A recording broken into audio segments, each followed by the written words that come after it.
What is the practical solution for those men who are trapped in these challenges and they're feeling the pressure? What is that thing they need to incorporate in their life to be more stable? So I never learned to give up. There is Don't no know the technique. process. It's just the energy thing. No, there is a technique.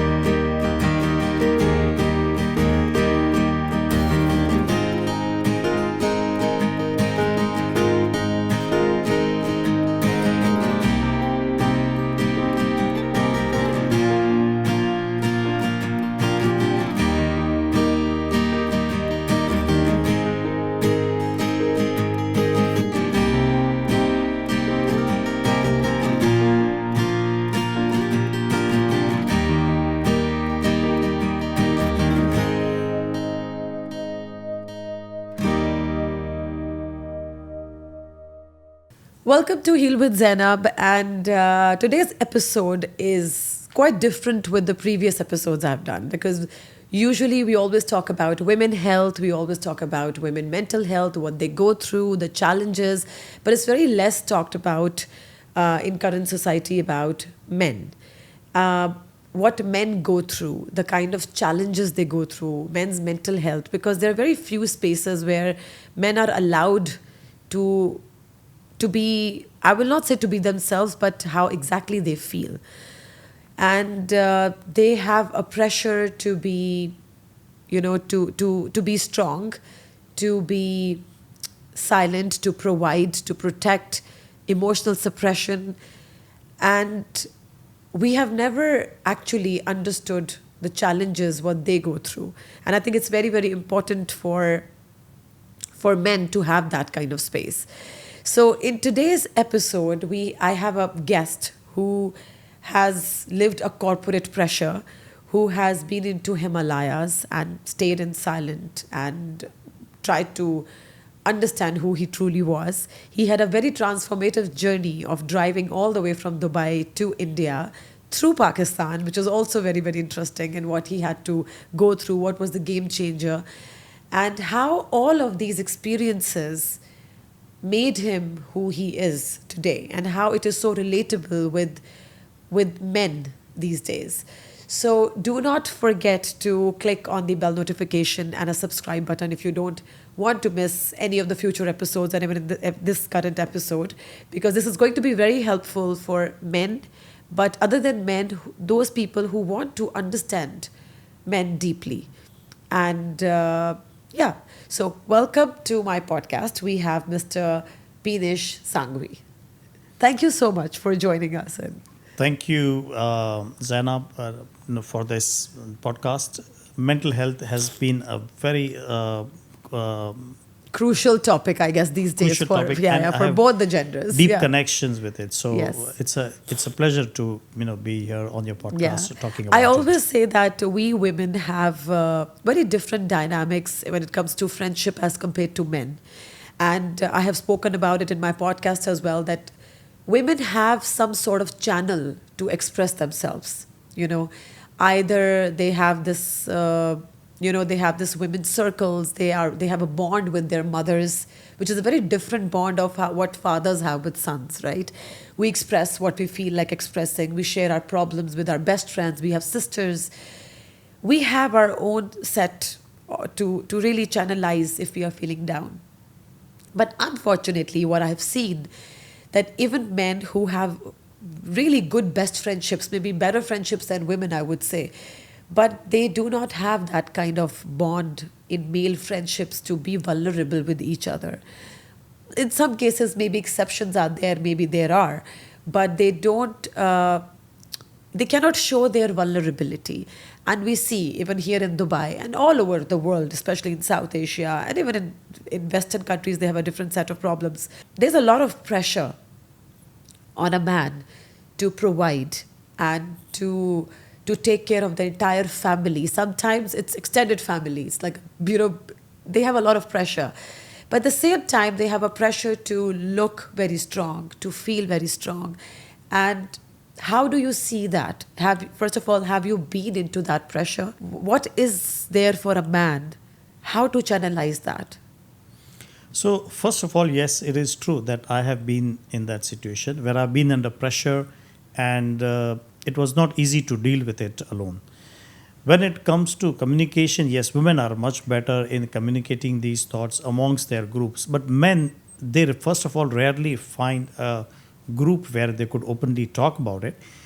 And more important is that they are too conscious about it, that it's difficult for them to show their vulnerable side of it.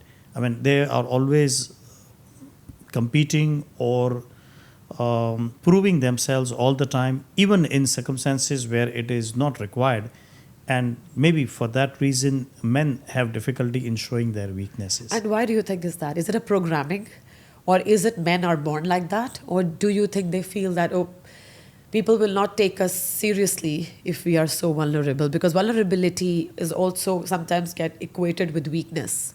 Because I'm allowing myself to show my weak side, my sensitive side to you. Why do you think that they function like that? So, when it comes to facing the real world, I think men are always in competition most of the time compared to women. I mean, you look at the early years, even during the time of evolution, they were competing against each other, hunting for food. If it was to win a woman, they had to compete That's true, yeah. to win a woman. Until Or wars happen or whatever happened. It's always a competition. Yeah. or wars or, Yeah, or yeah. wars or everything. So due to that, it has been ingrained in our system that first of all you cannot afford to lose, and secondly, if you cannot win, then you cannot show your weaker side. And I think that's why men have started behaving like this. So you feel it's not exactly programming. It's since the evolution time, it's like it's there somehow engraved in their DNA.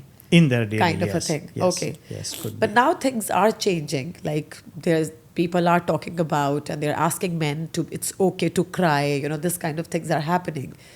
What do you think about that on that perspective? Do you think if men started showing their vulnerability, which is happening, uh, do you feel they will become weak, or how this dynamics will change? So, if you would have seen my recent podcast on mental health, and in that I have been very vocal about that what happens when you cry. Uh-huh. And there is nothing wrong in men crying or seeking help, because physically also when you cry, it releases some chemicals in our body which calms you down. And what is wrong in crying? Men also have emotions, right? Exactly. Yeah. So why do you want to keep all these emotions within you, and then one day it all burst out as a pressure cooker, either in the form of a heart attack or something?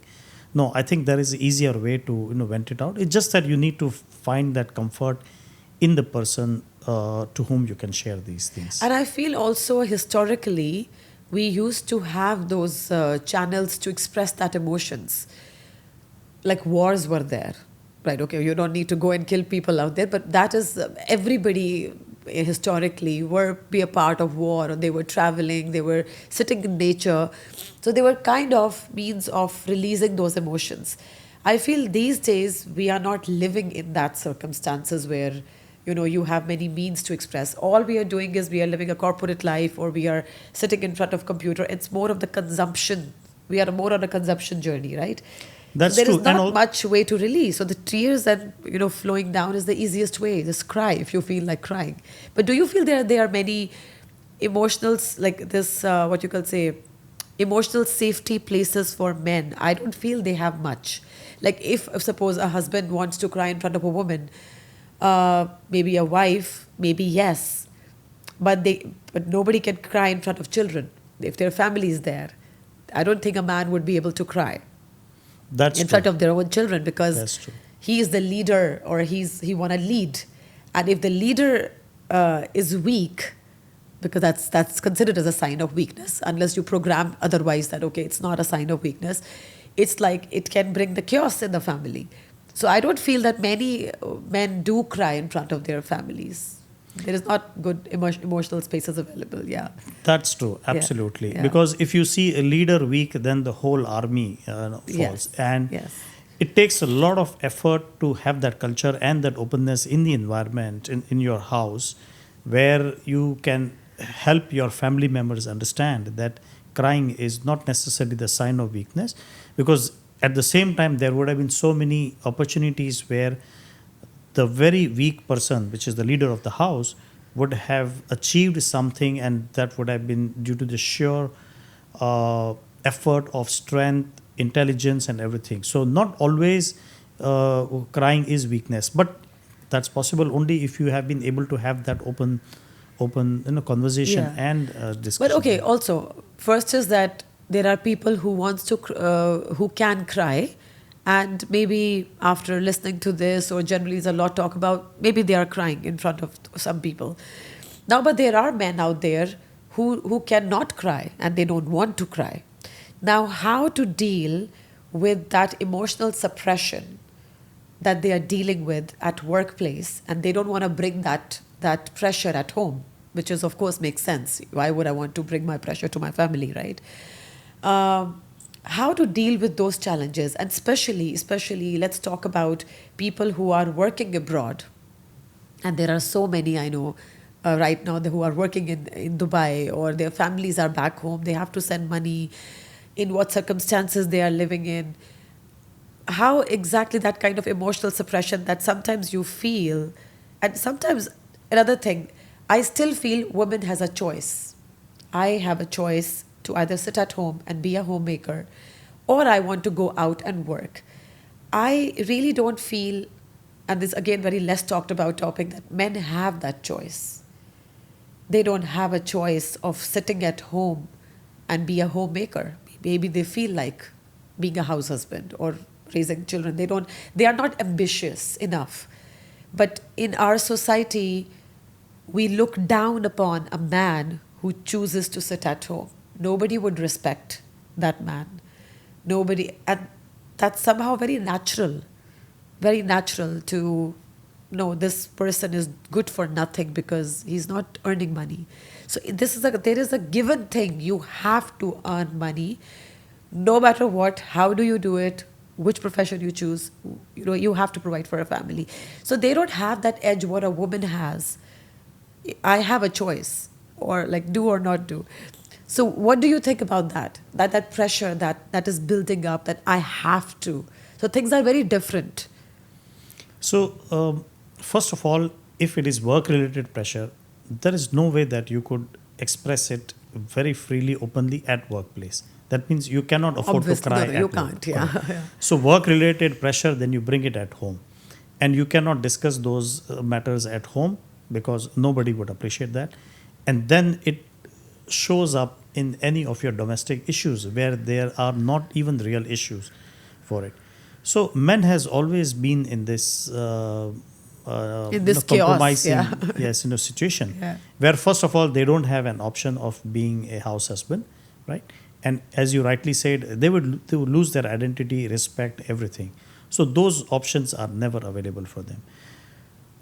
They are in a tight spot, and that's why you see why more men die of heart attack compared to women, Women, yeah. and why most men have to look for other options to vent their frustration out as compared to women. Yeah. But what do you think is how to deal with? Like, let's talk more about solutions. Now, like we have diagnosis, okay, that problem exists, right? And many men are facing it.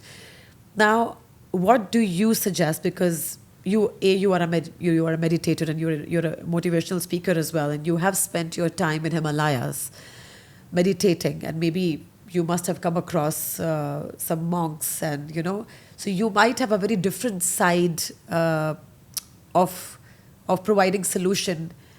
And because you have lived both the life, you are living a corporate life, but you have lived that life as well. So I want to ask you, like, what is the practical solution for those men who are trapped in these challenges and they're feeling the pressure? What is that thing they need to incorporate in their life to be more stable?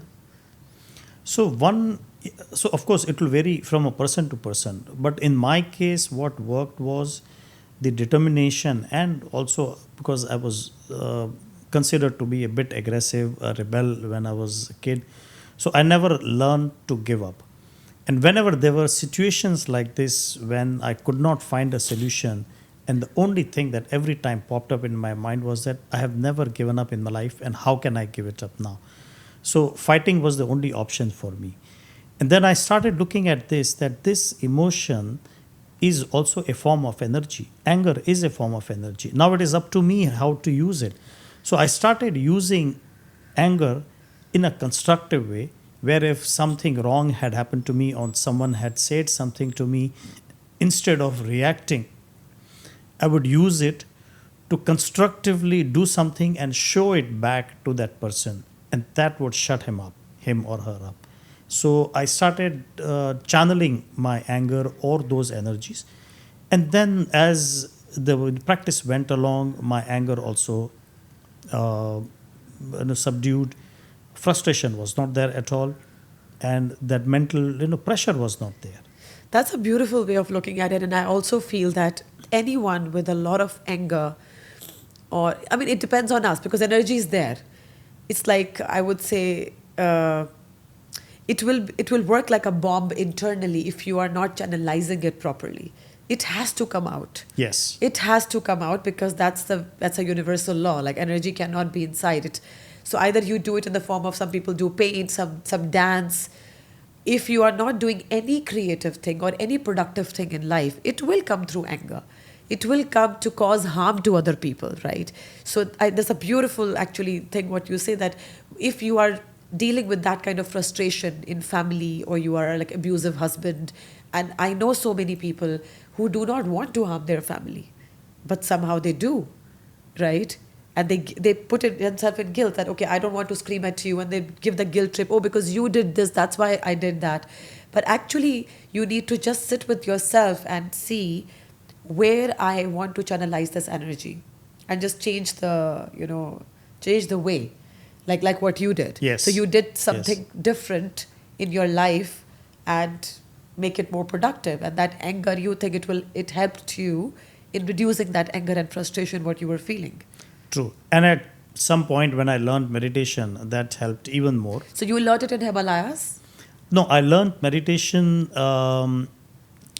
So I had learned it much earlier, but I practiced it in Aravalli Mountains. And then I wanted to feel the energy of Himalayas also. So I started traveling in the north in Himalayas And also. for how long you stayed there? So I've been to Himalayas a couple of times, but the last visit was for many, many months together. So I went on, like a pilgrimage. So I stayed in and around Himalayas and other places for almost a year. Almost a year. Okay, that's Almost quite a year. long time. Yes. Can you share, because I know living in Himalayas and even just visiting there for a while, it changes you for sure. There is something within you changes. That's the energy of that place, I feel. But what took you there? Were you at that point of your time that you felt that, I have to go? Like, what tempted you to go there? And what exactly you learned there? What changed within you while you were there? So people either go to Himalayas for just seeking for peace or thing. I mean, when you're going to in the interiors of it, not just for trekking or excursion. Yeah. In my case, it was a situation which forced me there. I was feeling the mental pressure at work, or because of the failure at work, and I was just looking to escape from that situation. Now, I could have done something drastic, which would have been the most obvious thing to do in situations like this. But because I had always been a fighter, I could not just give up and surrender myself to such situations. So I went to Himalayas to gain strength. So did you leave your job, your work, and then you left, or? I was operating my own consultancy firm for about 6 years. Okay. So it was easy for you to take that break? I closed down the firm. Okay.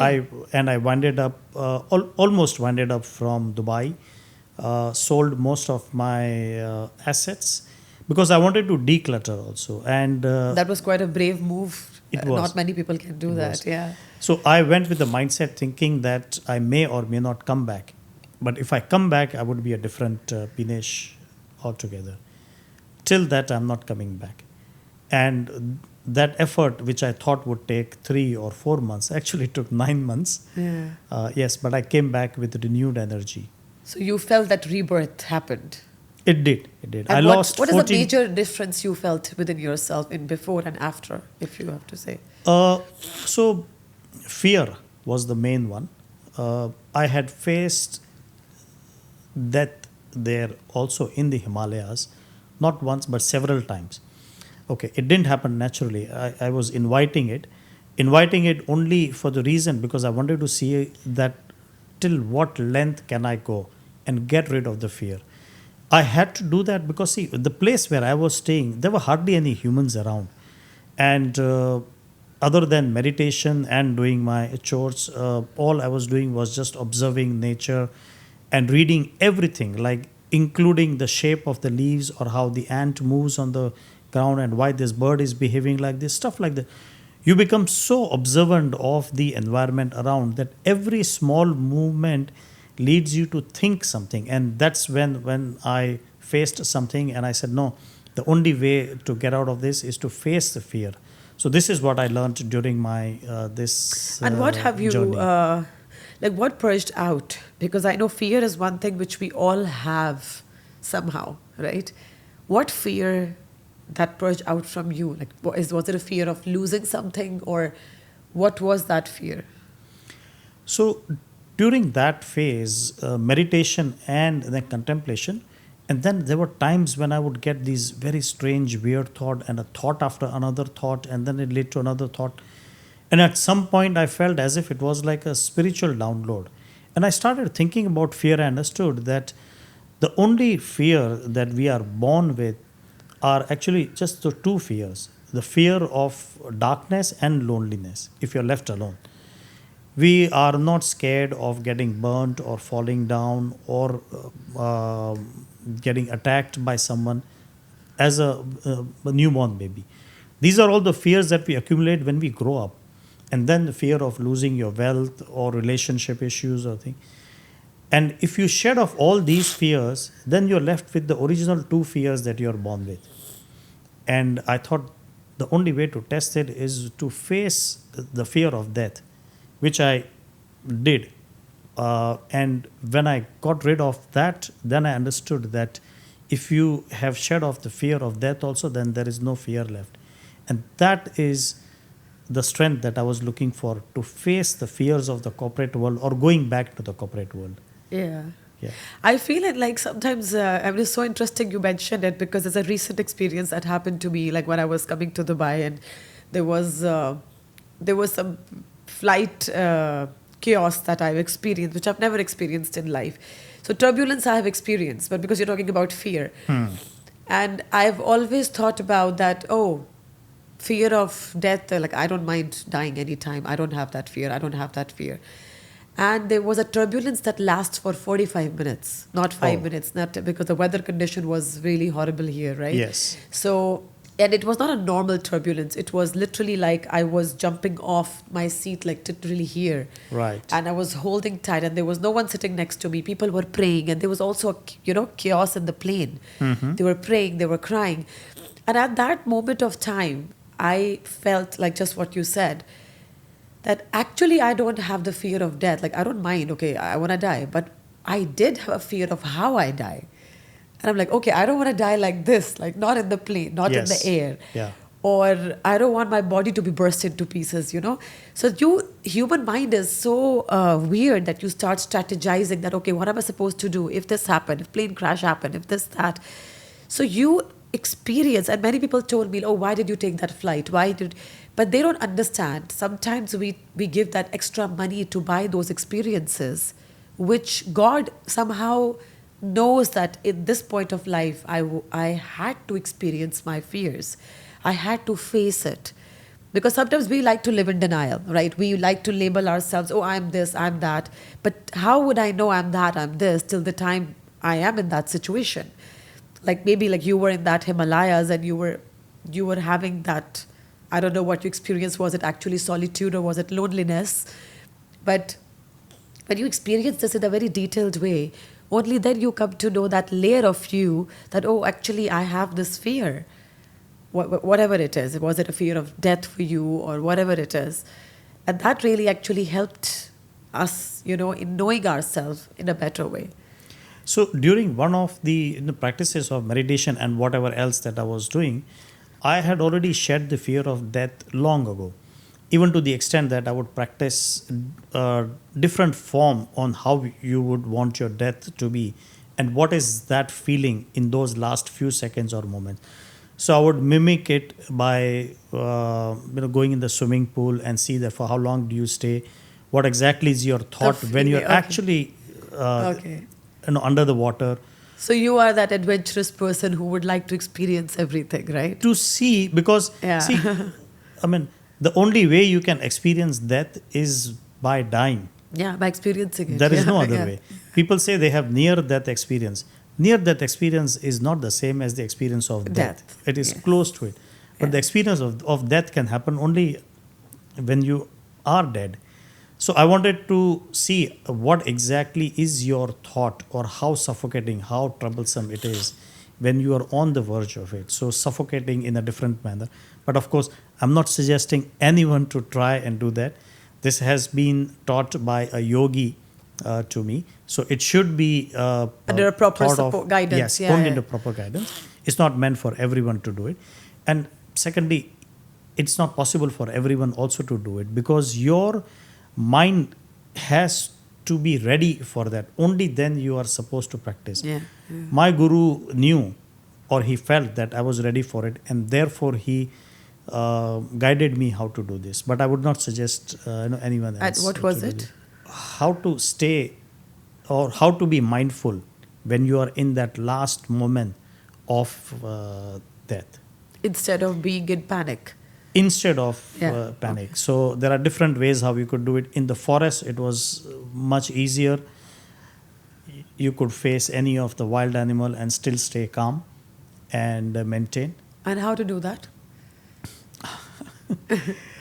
Uh, Any tips and tricks you want to share? One day when I was sitting with my guru, and I noticed that whenever he was there, there would always be some or the other wild animal approaching and staying at bay, watching us.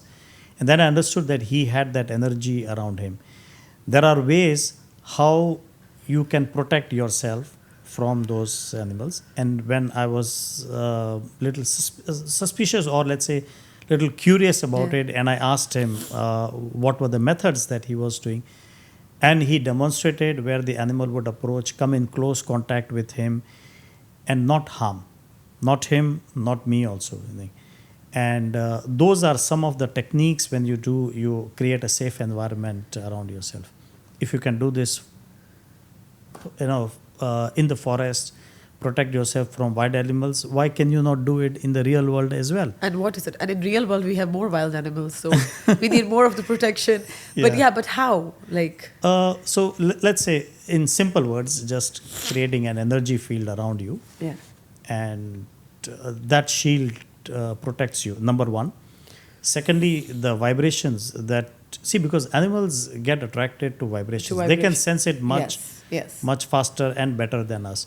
If they can feel the vibrations from you as positive, positive vibrations, they don't want to harm you. A snake, so you are not a food for the snake, right? Why would they attack you then? Normally, animals would attack only in two situations. Either you are a food for them, or you are a danger to them. If you are not a danger to them, and if you are having those vibrations, then they can always look for food somewhere else. But that vibrations, we have to reach to that level of energy vibrations, or we can create at that moment. Suppose I'm not there vibrationally yet, but I want to protect myself from this wild animal or something. So, or shall I just visualize that, there is some electromagnetic field around me? It all happens in the mind. What is it? That can also work. Yeah. But there is no guarantee about it, and no one wants to risk their life just to see whether it would work or not. But sometimes good energy is help. even whether you know the process or So you there is don't no know the technique. process. It's just the energy thing. No, there is a technique. There's a technique. There is a Do you want to technique. share that technique? Maybe. If I don't know, you're allowed by the yogi monk or what? Well, he taught me, but he never gave me Permission to permission share. to teach others. Okay. Yes, yes. But he Okay. taught me these things. Okay. At least we know that. Okay, so coming back to whatever you have learned in Himalayas or something, is there any wisdom you can share with men currently facing these issues under the pressure? What is one thing they should do or start incorporating in their life to get more stable? So first of all, I feel that mental health is such an underrated topic Yeah. until it has really reached a level where it has been a disturbance in your family life, personal or at work also. Then or people not. started talking about it. Yeah. Sadness, feeling low is always dismissed so easily. And this is where I think the problem is. Okay, part of it, people say it is genetic, but genetic is only little. Most of it is created.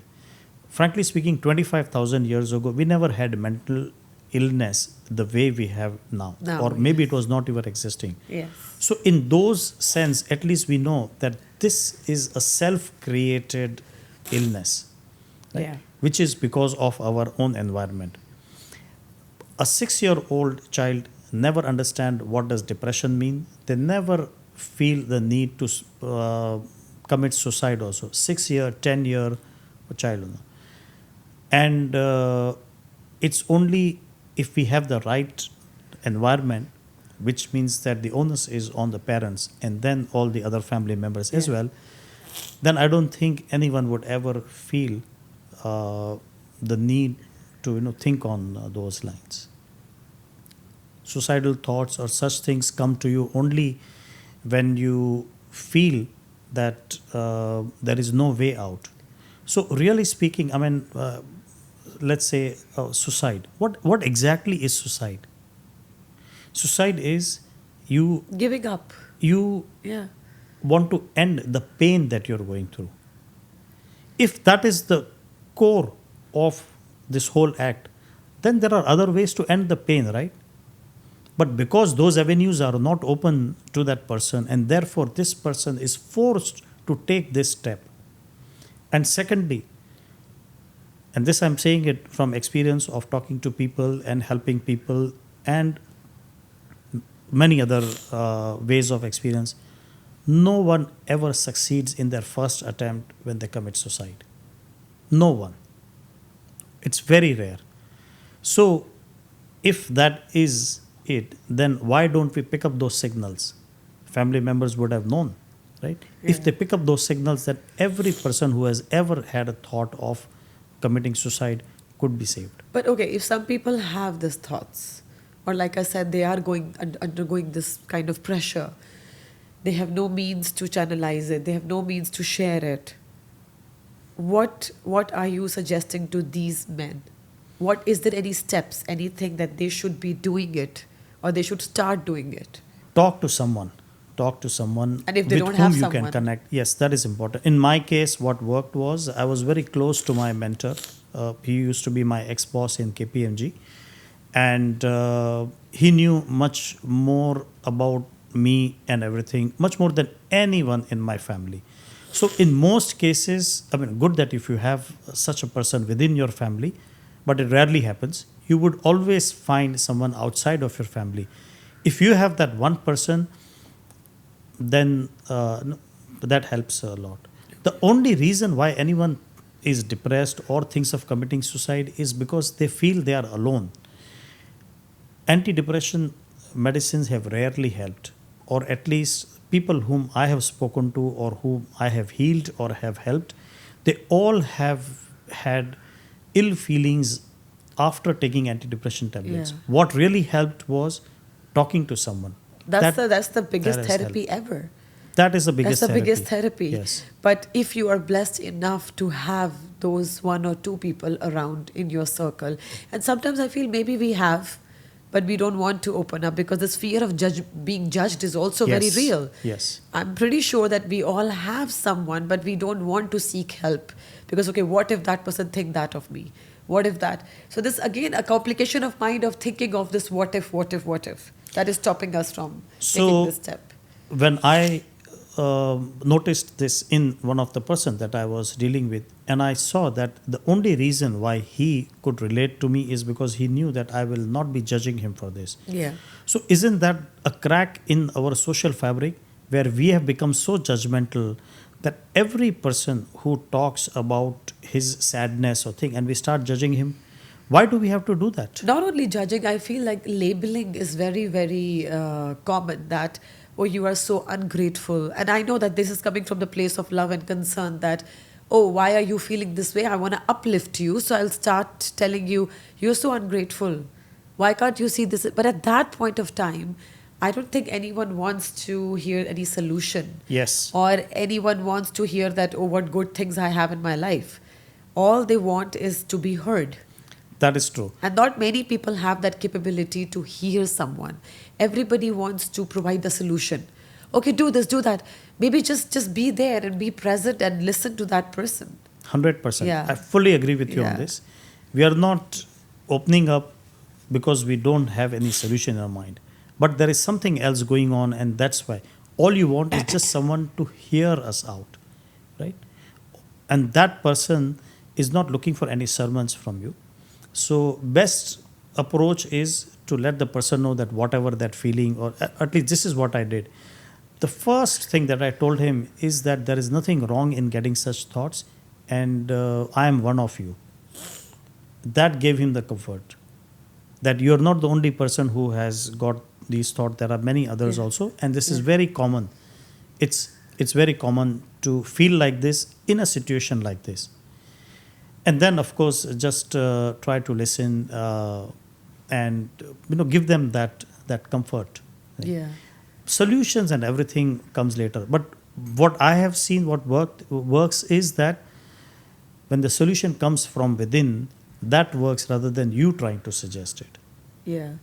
And also, I feel that just like we have some women's circles and stuff, men currently, I feel they also need to be less judgmental towards other men if they open up. That's do you true. do you think they are? That's why I'm saying that I have seen very close best friendship, which maybe women don't even have that kind of men, like how men have the friendship, right? They're very different dynamics. Like they don't have those kind of insecurities with each other what women have. Like I can be best friends with my women friend, but I cannot tell her you're ugly. I know I can't. Though she's my best friend. But men have a very different dynamics. They have their best friend means that, oh, I call you ugly, I call you all the names. And they will laugh about each other because they don't have that relationship of insecurities, which usually women have, right? Yes. But at the same time, I feel even if you are a best friend with a man to man relationship is like they make fun of everything. Even if if a man will come and I know that they will share a problem that, I'm having so much pressure at work, he will start making fun, which is also okay. But I feel that maybe friendship dynamics also needs to be changed a little bit. Like they should be less judgmental towards each other and be there for each other in true meanings. So Yeah. yes, because they are always so funny or they would make fun Yes, about other yeah. things, it's hard for them to take things seriously Yes. when there is actual need to be serious about it. Yeah, Yes. yeah. So that's where men have difficulty. I think what really worked. So when I was in Sydney, I saw that it was very common to have some focused groups where people meet and they talk about whatever problems that they are facing, whether it is drug addiction or alcoholism or sex or anything. And the best part is that nobody is judgmental about it. And Yeah. secondly, the only way this group works is everybody is openly discussing about it. If you don't bring up the issues, then the group dies automatically. So Yeah. the idea is to let them feel that you are being heard. The moment you know that you are being heard, you feel good enough as a starting point. Yeah. And like you said, it is like how women have these group where they where they communicate or discuss these things. Men don't have such groups. Yes, it would be difficult for men to have these groups. In those cases, men can pair with a person of the opposite gender And if that person is understanding enough and be able to absorb it, then that works best. That works best. That works best. You also yes. had a very transformative journey from Dubai to India. You went all the way driving and through Pakistan. And I think that happened back in, I think 1990s, or I don't know, when was it? Yeah, it was in 96. 96. Okay. So I'm really curious to know that experience, because I don't know anyone who has ever done that before. No, so Yeah. I also found out recently that it's actually a world record that you I'm have the done. first and the only Indian to drive from Dubai to India via Pakistan. Well, Pakistan, by yeah. road. Yeah. Yes. So how did it go for you, and how do you think, how different that experience was it for you, based on, because we know that India-Pakistan conflict is there, and we have a certain judgments about each other that, oh, they are like that, or, but when we actually meet, it's like, oh, okay, no, my perspective has been changed because you're actually there and you're meeting someone in person. So how was it for you? So first of all, And why did you do that at first? What was your intention? Then I will come to what was your experience. Yeah. yeah. So I was very fond of driving from a very early age, but I never had a car. My father could have afforded to buy a car, but never had. Now when I look back and I see that why it is important for parents also to get some Yeah. parenting skills, is that when you are into something, you miss out on the small things where you don't understand the desire of your children. And not everyone is the same. None of my other siblings had such things to do. Nobody has done anything of that sort. But I think I was different from that angle. I could not live with this thought of this unfulfilled dream of driving. So when I bought a car in Dubai, and okay, I was already driving here, but I wanted to show it off to him that, look, you never let me do this, but still I did.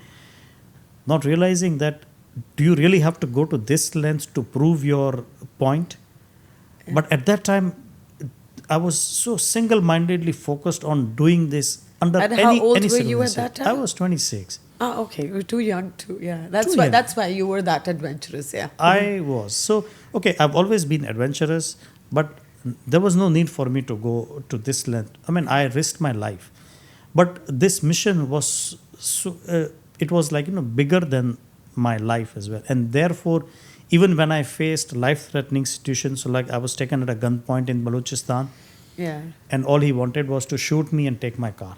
Any amount of preparation that I would have done would have not been useful to negotiate with him that please let me go and don't harm me. Nothing.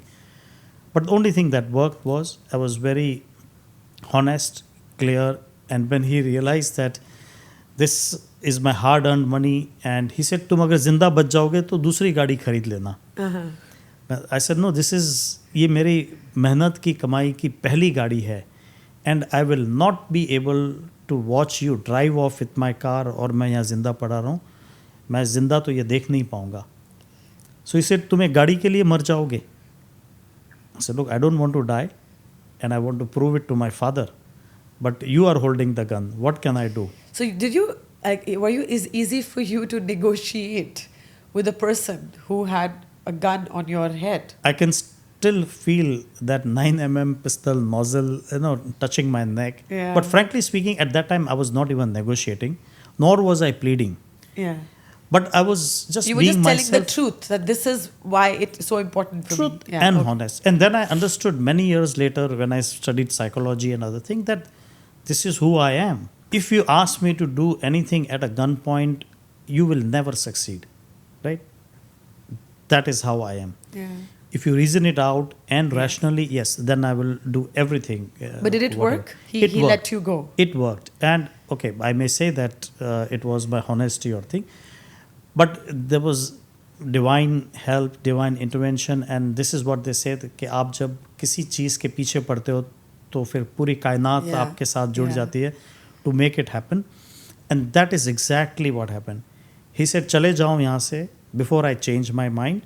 So I asked him आप मुझे पीछे से तो गोली नहीं मारोगे? Should. And he said जाओ अभी यहाँ से जल्दी से भाग जाओ. And I drove off. But I drove off nicely, smoothly, without fear. And it worked. Okay. And what was the like uh, experience generally overall driving? I think you entered back in India from Lahore. From Lahore. From Lahore. Yes. Okay. How was generally with the other people and overall? Because it was like a long time back. It was 96, but still. So in Lahore, when I did not find vegetarian food and the people around You me, can always find dal everywhere. so No? he, Yeah. so yeah, good. Thank you for bringing this Dal up. has always been a lifesaver. He said, "Sir, हमने दाल गोश्त बनाया हुआ है, गोश्त निकाल देते हैं, आप दाल खा लो." उस तरह से. Yeah, So when true. somebody there, when he came to know, he said, "सब क्या हुआ खाना?" I said, "नहीं."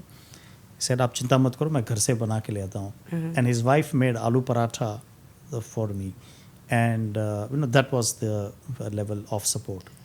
No, hospitality I know is something that has been, we have been known for. Amazing. That is true. Hospitality Amazing. is there. We love to serve people, love to feed them, no matter where you belong. When it comes to food or hospitality, yeah, we pour our heart out. That is So true. I went to meet the collector, and I told him that 2 days I have been here in Lahore, and it's an amazing city, beautiful, very beautiful, nice. I said, मुझे नहीं पता वापस कब मौका मिलेगा, so can I stay longer? I want to explore it fully and understand. He said, हाँ बिल्कुल आप रह सकते हो, कोई बात नहीं. If you want, you can even go to other places. He suggested Murray or other Yeah, places. yeah, I said, no, now I'm here close to India, so You just want to explore that. yeah. So I said wish that I time. wish we go back to those times when it comes to the visa was easier or No. traveling. No, it was not easy. I Oh, think it no. was easier Nothing as was compared to easy. now. As compared to now, I think उस time पे बहुत ही easy था. अभी तो बिल्कुल ही out of question है. I feel. So yeah, maybe easy हो सकता Like how है. collector allowed you to stay. But in my Right, case, so- because it was a road trip, Yeah. Okay. so road trip visa was difficult. Okay. Road trip was really. Yeah. Okay. I always say that I always thought that road crossing on foot is easier to get the visa If as I had compared to- to the air. Yeah, if I had to just go to, let's say, Lahore or Karachi and come back, that may still have Oh been yeah, because possible. you are crossing the entire you small towns and cities, everything. Yeah, Yeah. that makes sense. It would have Yeah. been easier, difficult for you. Okay, coming to the yeah, but I want to know one thing before I conclude everything. What is one thing that really taught you this whole trip? Like, did it make you a different person? It did. It did. It was so. For many years, I kept wondering, what is the reason? Why did I do this? I didn't do it just to prove it to my father. There must be a bigger reason for it. And many years. So after this trip, I started working on all my other dreams that I wanted to do. Yeah. Everything, and one after other I achieved. But the real power of this achievement I felt now, 2 years ago, when I had heart issues and I had to take recluse in the Himalayas. And the first thought that came to my mind is, you cannot give up. If you have achieved dreams like this, like the road trip, then this is much easier. So this always became the benchmark, that before you give up, think about the road trip that you have done. और क्या तुम वही इंसान हो Yeah. जो आज हिम्मत हार रहे हो या कर रहे हो? So I think that set the ground That for me helped you. to keep fighting. Okay, so largely our episode was about men's mental health. And before I conclude, I want to know, because you have lived alone by yourself, right? Yes. And you have also lived in a partnership, if I'm not remember. You've been married? Yes. You've been married as well. So you know the challenges that comes while living alone and while being with someone, right? It's equally challenging, I feel. So all the men right now who are watching and those who want to know more about men, is there a different set of rules or different sort of understanding if they are married? What are the things they need to incorporate in their life as a spiritual practice to be stable? Because even if you love a woman, or even if you're having a happy life or challenging life, but you somehow you consciously want to stay in marriage, what is one advice you want to give? And on the other hand, if you are living alone, that also comes with a lot of challenges. What advice you want to give in both the cases so their mental health remains intact? So two things. When you're alone, you want to be in a marriage. Yeah. And when you are married, You want to be single. you you never want to be in that marriage thing. Yes. People have lost faith in the institution of marriage, and for a reason I can understand. And on the lighter side, I can say that the power of peace one can understand only after marriage, because there has to be chaos in your life Okay. to be able To to understand. feel the subtleness of peace. Okay. So meditation, peace, and all this is good once you've got married. Okay. But if you want to stay married for whatever reason, now Then- now tell those men maybe what they should do to make their life stable. They want to stay maybe for whatever reason. I mean, There is a whole set of rule book if you have for a marriage to be successful. the top But 3 that you very hard for both the partners to follow it.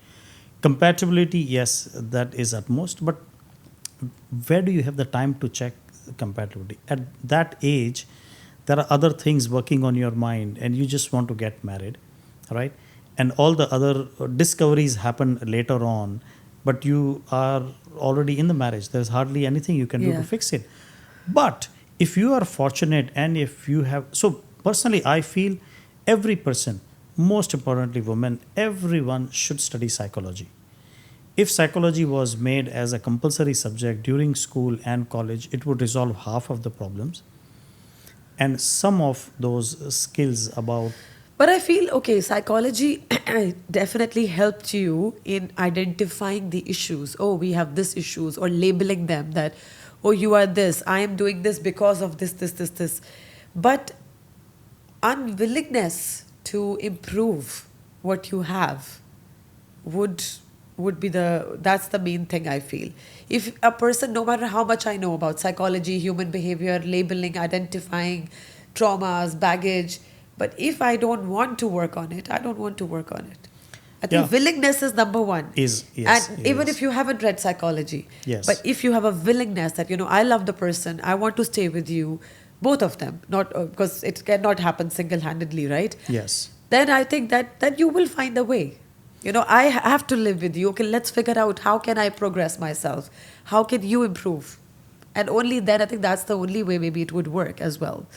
So if Yeah. there is respect, if there is love up to this level, Yes. then that willingness also will come automatically. Yes. Because you will want to shed off all the other things just to make sure that your marriage stays intact. Yeah, yeah. Otherwise, they'll always look for But other avenues. you are suggesting the understanding of psychology, and what are the other 2 things that men particularly need to practice?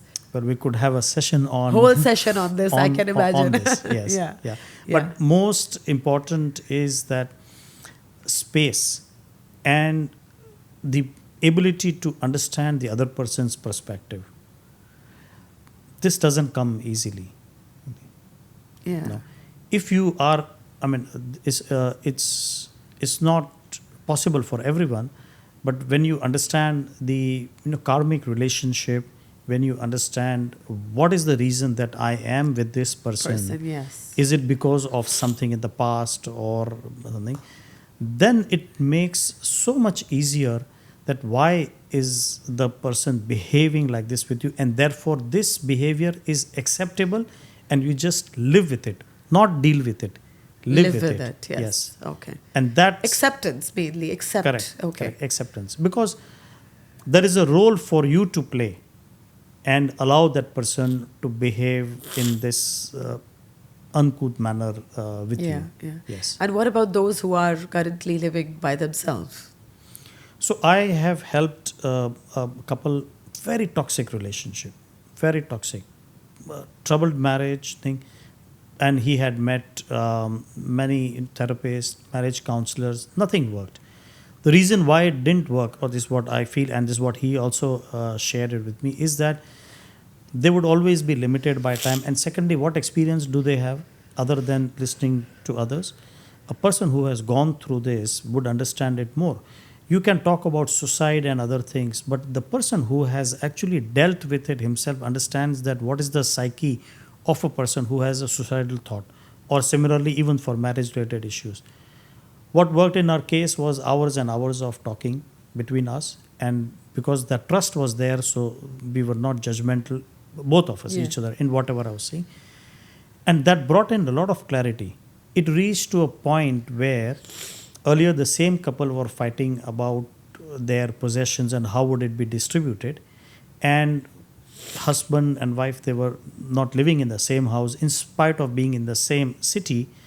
And it reached to a point where there was so much of reconciliation that none of the partner Wants to make any effort. Yeah. Yes, yes. So earlier they were fighting to get something, and now they were arguing that no, I think you should have more. How?